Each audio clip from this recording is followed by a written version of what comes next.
আমার কাছে একটা বিশেষ পার্সেল এসেছে, আর এটা অন্য কেউ নয়, আমাদের সবের প্রিয় নায়িকা থেকে পাঠিয়েছেন। আমি তো ভীষণ এক্সাইটেড। চলুন আগে ঝটপট এটা আনবক্সিং করে দেখে নিই উনি আমার জন্য কি পাঠিয়েছেন। এটা একটা ময়শ্চারাইজার। পার্সেলটা দেখেই মনটা তো সত্যি ভালো হয়ে গেল। কাজের তো আর শেষ নেই। আজ সকাল থেকেই ভাবছিলাম ঘর দুয়ারগুলো কিছু একটু সুন্দর করে গুছিয়ে নিই। আমার বেডরুম, কিচেন, ড্রয়িং রুম আর বারান্দা অনেকদিন ধরে পরিষ্কার করা হয়নি। আসলে আমি ঘরে তো সকাল থেকে একাই থাকি, আর একা একা কাজ করতে করতে কত যে ধরনের চিন্তায় মাথায় ঘুরতে থাকে তার কোনো হিসাব নেই।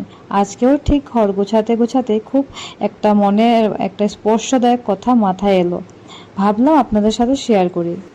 আমরা তো সবাই জানি নিজের সন্তানকে মা বাবা যখন মানুষ করেন সেটা কত কষ্টের কাজ। বাচ্চা বড় হয়ে সঠিক পথে যাবে তো নাকি ভুল পথে চালনা করবে, কত চিন্তার কথা।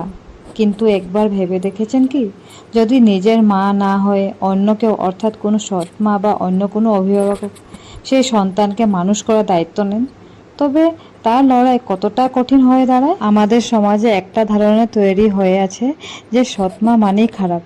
নিজের মা যখন সন্তানকে ভালোর জন্য বা শাসন করার জন্য মারধর করে তখন কিন্তু আশেপাশের কেউ কিছু বলে না, কিন্তু সৎ মা যদি বাচ্চার ভালোর জন্য একটু কঠোর হন তখন সমাজ বা চারপাশ থেকে আঙুল তুলবে।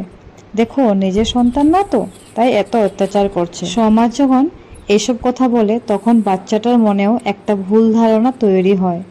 সেভাবে উনি তো আমার নিজের মা না, তাই হয়তো আমাকে এত শাসন করছেন। আর এই চিন্তায় শিশুটির মনে ভেতর থেকে এক প্রকারের রাগ বা অভিশাপ জমিয়ে রাখে। অবশ্য আমি বলছি না যে সব সৎমাই ভালো হন। আমাদের সমাজে এমনও নির্মম ঘটনাও ঘটে যেখানে একটা বাচ্চা একবেলা খাওয়ার জন্য বা একটা নতুন জামার জন্য অমানসিকতার নির্যাতনার শিকার হয়। কিছু মানুষের নিষ্ঠুরতার একটা বাচ্চার পুরো শৈশবটাই নষ্ট করে দেয়। এই কষ্টটা কোনোভাবে অস্বীকার করা যায় না। যারা এমন পরিস্থিতির মধ্যে দিয়ে গেছেন তাদের কষ্টটা একদম সত্য। কিন্তু এর উল্টো দিকটাও তো আছে।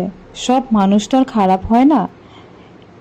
অনেক এমন মা বা অভিভাবক আছেন যারা কোনো রক্তের সম্পর্ক না থাকা সত্ত্বেও নিজের সন্তানের মতোই ভালোবাসে, বাচ্চাটাকে আগলে রাখে। কিন্তু দুঃখের বিষয় হলো তারা যতই ভালো করার চেষ্টা করুক না কেন, সমাজ সবসময় তাদের বদনামের ভাগী বানিয়েই রাখে। আসলে অন্যের সন্তানকে মানুষ করার কাজটা নিজের সন্তান যে অনেক অনেক কঠিন কাজ। কারণ এখানে শুধু সন্তানকে বড় করতে হয় না, প্রযুক্তির সাথেও লড়াই করতে হয়। ভালোবাসা কখনো রক্তের সম্পর্কের উপর নির্ভর করে না। তাই একতরফা বিচার না করে আমাদের উচিত মানুষগুলোকে বোঝার চেষ্টা করা। আসলে দেখুন, একা হাতে পুরো বাড়িটা সামলানো আর গুছিয়ে রাখা কাজ কিন্তু সহজ নয়।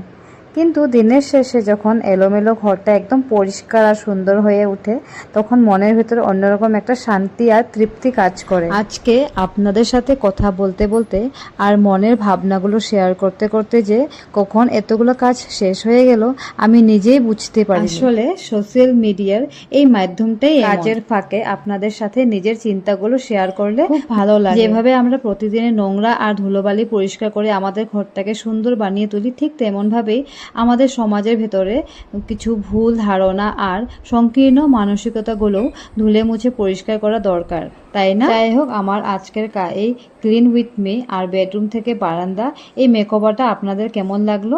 কোন ঘরটা সবচেয়ে বেশি সুন্দর লাগছে কমেন্টে কিন্তু অবশ্যই জানাবেন। আপনারা এইভাবে পাশে আসেন বলেই প্রতিদিন নতুন নতুন ভিডিও বানাতে এনার্জি পাই। আজকের মতো এখানে বিদায় নিচ্ছি। সবাই খুব ভালো থাকবেন, সুস্থ থাকবেন আর নিজের খেয়াল রাখবেন। টাটা।